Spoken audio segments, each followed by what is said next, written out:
Here's the thing I think I like most about the two of you on this project together. In different ways, you both understand teamwork very well. How did your team work? Well, I mean, it's you kind of trust the creative process. I mean, that, for me, in playing basketball, I mean, that's kind of what I've gathered from. So when I started working with Glen, you let Glen be Glen. You know, you don't tell Glen how to be Glen. Like, here you go. Like the project, oh, I love it, I love it. All right, cool. So there's trust. Let me know if you need anything. Well, I think we first had to know that we connected, because the very first time was Kobe coming over to our tiny little studio in West Hollywood. Kobe, Vanessa, and his girls, and my wife and I, and my son, and our producer, and it was just like a time of, do we connect creatively? And I think you have to have that base. And I mean, the amazing thing was, I think we connected on a couple things. One was we both left careers behind to do, I mean, I continued to animate, but really left Disney. Kobe left the Lakers, and we felt like, yeah, there's something new for us, and I think we really related to that. And we didn't know what it was either, right? So there's that level of uncertainty of, okay, are we going to be able to truly move on and continue to create? But the common denominator instantly in that room is that you made movies at Disney that he probably watched growing up, and certainly both of his girls have watched, and I'm sure Vanessa has watched. Oh, look, it was like, when we were there,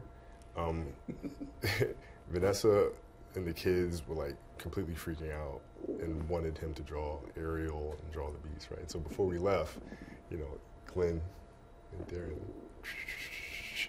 I mean, did it like that too. Like that, and we were all just like,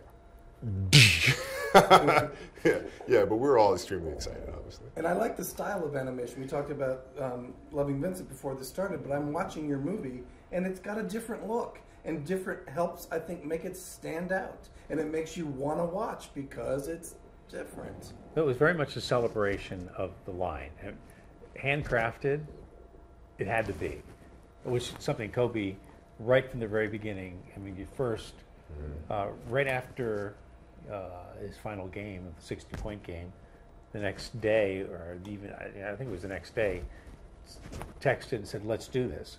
And he talks about, it's got to be rough, it's got to be hand-drawn, you got to feel it. And I mean, for me, drawing is like a seismograph of my soul. It's something real personal and emotional.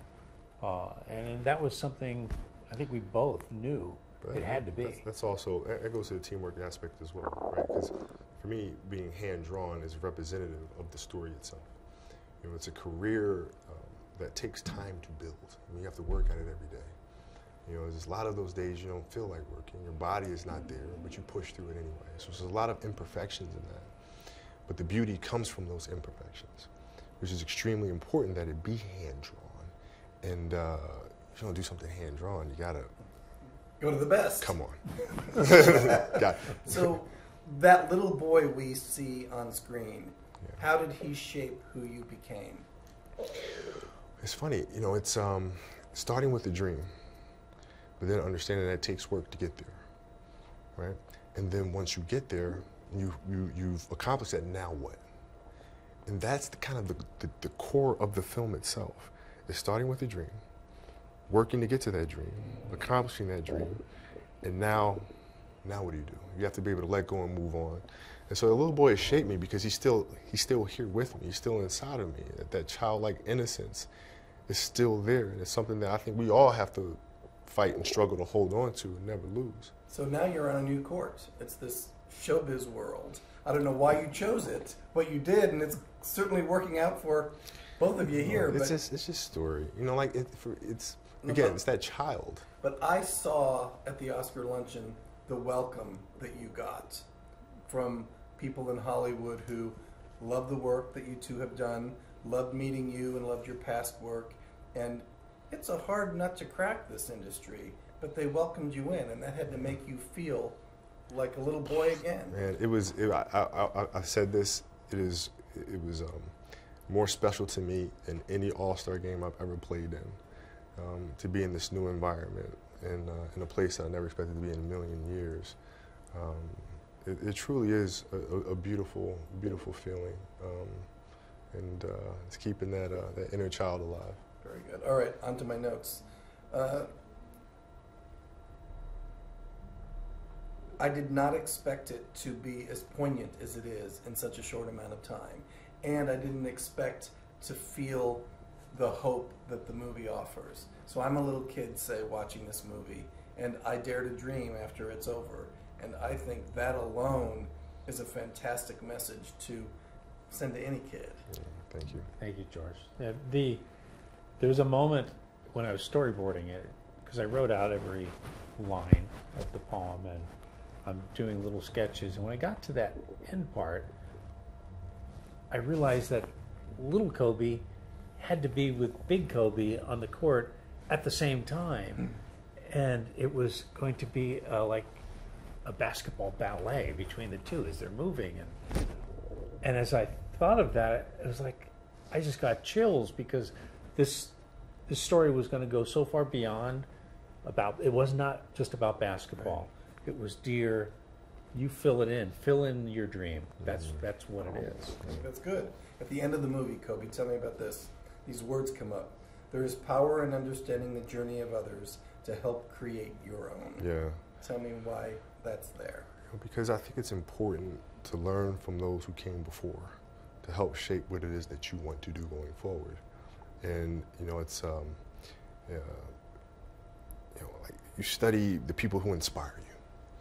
You learn from the things that they've done. You try to figure out how they did it, why they did it that way, right? And from understanding that, you can then better create your own journey going forward. There are a lot of things that could be learned from books and studying in classrooms. But there's also a lot of knowledge in simply observing those around you, talking to these great people, reading about them, watching every interview about them, studying their process. And through that, you can help build your future or what you want to be. So this Academy Award nomination comes with this great, aura of excitement. And I can tell that the two of you are excited. You've been in show business for a long time. I've watched probably 90% maybe, if I look on IMDb, of what you've worked on in your career. And here's this new kid on the block who is a kid in a candy store right now, because it's like they gave you the key to the city and you thought it's a different city. Wait, what? What is it? It's not Staples Center? What? What am I doing here? Right? You must pinch yourself. Oh, all the time. All the time. I wrote down, so now the credits start rolling and I see John Williams and I say, what? How? I don't get it. I mean, you just got the cream of the crop in your music. Well, if you're Kobe, you can call anybody, I guess. Did you call John Williams? I did. I've known John for quite some time. So I've known John since 2008. Okay. And he and I have had a close relationship since. And I just called him one day because I just wanted to learn from him and how he composes things and how he arranges things and how he conducts an orchestra.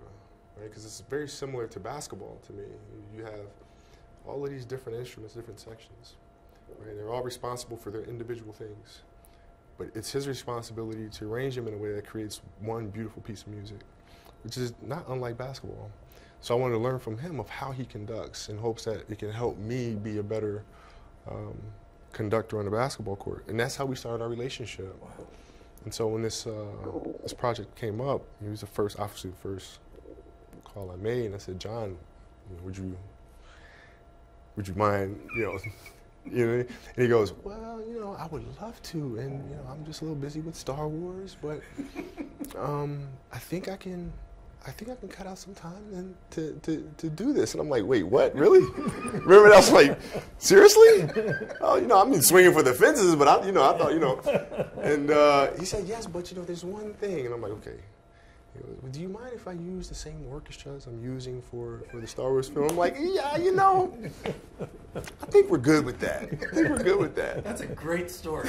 That's a great story. It was like, pitch me. And like the whole time that's going on, I'm getting questions about like, okay, are you nervous are you worried because your career is coming to an end, and like, you know, like what do you do next? And it's like hard to explain like what we're doing. You know, I've done it a couple of times. Like, okay, well, I'm working on an animated film project, and everybody just kind of goes like, "That's great, kid," you know. But like, I'm on the phone with Glenn and John. I'm like, this is awesome. The cool thing is that you could both go home, or all three of you, with Oscars on Oscar Sunday, right? Because John is nominated too. Yeah. That's a great picture to have. He still can't believe it. Come on, man. What? I mean, this is crazy. John Williams was really the most wonderful, humble guy. Yeah.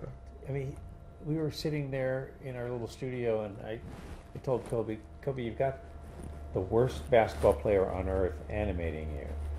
And, you know, he says, that's okay, you're going to study his moves, and you know, it will be based on what I learned.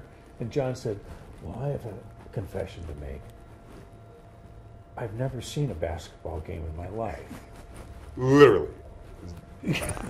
Never seen a game. No high school, not on TV? No. Never. I'm like, okay, I said, John, you know, like, you lived during like the golden era. Like, you know, Magic, Kareem, no, nothing. He has the greatest comeback of all time. He goes, you know, George and Steven kept me pretty busy. I was like, oh my God, who says this? This is like insane. George and Steven, okay, you get a pass there. What I enjoyed hearing right now with this answer from the both of you is how much joy you got in sharing like the fun that you had with others. Because you're pretty humble about what's happening to you. And you're humble too, but this is the biggest thing that happens to people in show business on a yearly basis. And every year it's a very small group. So there aren't that many Oscars to be handed out. So the fact that you're in contention for one, I don't know that I'd sleep if I were you, because I'm beside myself. I mean, but you know, like, the cool thing is, like, my daughters, for example, they're super excited about it because this is something new. And they saw kind of like when I started the process, like, this is kind of what I want to do, this sort of thing. I was a little nervous, but I didn't know if I could do it. And, you know, Gianna and Natalia both, like, okay, well, you tell us all the time to go after your dreams. That's what you say. So get after it. And so when the nominations came out, they were like telling me, they're like, hard work pays off. Good job. You know what I mean? I'm like, oh, thank you. you're raising some good daughters. But that was really cool as a father to be able to see them. Yeah, it all clicked. Yeah. So is it a one-time only deal, or is this your new future? Because what I saw in the movie was that little boy starting a new journey too. Yes, that's right. It's I love story. I love it. I mean, I wake up every day, and this is what I do. I have an office full of young women and men that just love creating stories as well, and we're just hard at work, man. And we're looking forward to bringing more to the world. So, in live action and animation, and animation, TV, live action, podcasts, novels. We've been at this now for about 3 years. That's really awesome. It's fun. All right, I'm almost done. Let me just check my list so I don't make sure I didn't screw something up. The one thing that I wondered about, because I thought you did it so well, and I take interns into a recording booth all the time, and I help them deliver their lines because it can be real sing-songy and roller coastery and all that stuff. But your narration is really, I don't know, natural, I guess is the best word to say. And I just wondered if that was the most terrifying thing. He guided me through. He absolutely guided me through. We recorded in this little studio down our street from the studio where Michael Jackson did Thriller. So there was a little bit of pressure. Like, you were intimidated, I could tell. And so Kobe's in this little booth, and he reads through, and there was no selling it. He wasn't selling it. He was just very understated. I thought, well, okay, the next time. So he goes again, and it was just like the first time. 10 of those. And they were all in the same zone. I realized it's not a performance, it's a reveal. He was just vulnerable, and I it was beautiful I that thought I way. was just a terrible actor. I had no room. I had no range. It was like, this is my two-step. This is my two-step. You know, but Glenn said, he said, Kobe, just get in the same headspace that you were when you wrote it. How did you feel when you wrote it? And when he said that, then things clicked for me. I was able, you know, just like basketball before, kind of get into a space where you're comfortable and take your mind back there. And once that happened, you know, the way I read it, that's just what came out. This is my final thought to the two of you, and I don't know if it's something you answer or just reflect on, but I came in here wanting to get information out of you, which I think I did. I learned a lot, but I think you guided him, but I think he guided you, and that all goes back to the teamwork, because you really helped one another, and I don't believe this will be the only project you ever work on. No, That's really cool. Thank we'll you. have some more things to come. Like we enjoy hanging out. Like, you know, every time we get together, it's a laugh, man. We just we just kick it and have fun. I keep enjoying hanging out with Kobe, partly because my new career is going to be basketball now. This is what I'm going to do. I'm going to pick it up. I studied it. I really believe that I can make those 3-pointers. I played basketball as a kid, and my position apparently was holding the coach's book. I was that good. But I'm sure you were great at it. You know, during the process in the film, when you see the chairs, and we dribbling through the chairs, I actually sketched that out. Yeah, that was Kobe's drawing, though you couldn't tell what it was. I gave him the sketch. He goes, what is this? Like, Glenn, they're chairs. And I wanted to do exactly like that in the show, because that's how he used them on He's the like, court. oh yeah, chairs. Yeah. Okay, last 20 seconds. I know your wife. I've met her. I've talked to her. She's gorgeous. And when she steps out onto that red carpet, she will, I know, look fantastic. Thank you. Is she driving you crazy with what she might wear, or has she got it all figured out? No, she's she's on it. I mean, she has a great sense of fashion, and she knows confidence. and confidence. She knows what she wants. So I'm just trying to just keep up, not not mess up her thing. She's going to be absolutely stunning. So I'm just trying to just keep up. You'll do fine.